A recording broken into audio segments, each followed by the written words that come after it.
Est-ce que tu savais que les poissons ne fabriquent pas d'oméga 3? Bienvenue Dans le jour 4 de ma série, on déconstruit les idées reçues sur les ingrédients magiques. Aujourd'hui, on s'attaque à un géant puisque c'est quand même l'ingrédient, je dirais, le plus magique de la série, que sont les oméga 3. Et là, précisément, je vais parler un peu plus des oméga 3 d'origine animale. Donc, comme on le sait, les oméga 3 ont plein de bienfaits. Il y a notamment la distinction entre les EPA. Je vous mets le nom barbare au-dessus. Donc les EPA, c'est ceux qui vont vraiment être associés à cette action anti-inflammatoire.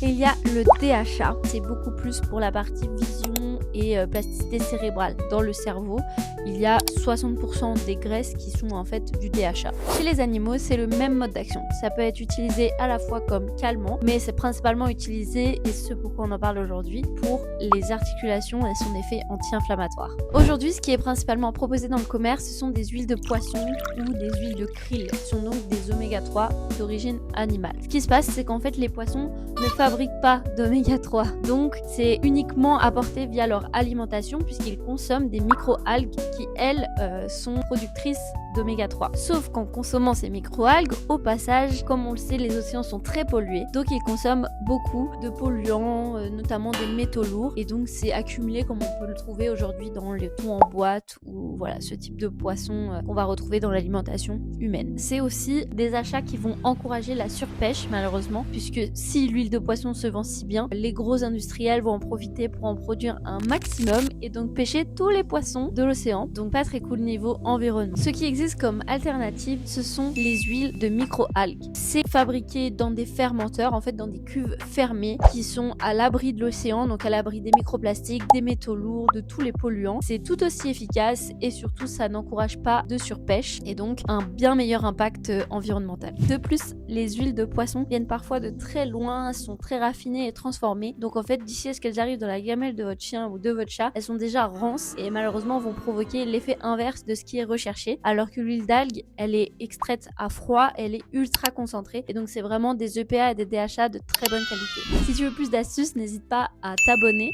à partager, liker et commenter cette vidéo et à télécharger notre application qui va te permettre d'avoir des rituels personnalisés pour toi et ton animal en fonction de tes besoins. Salut!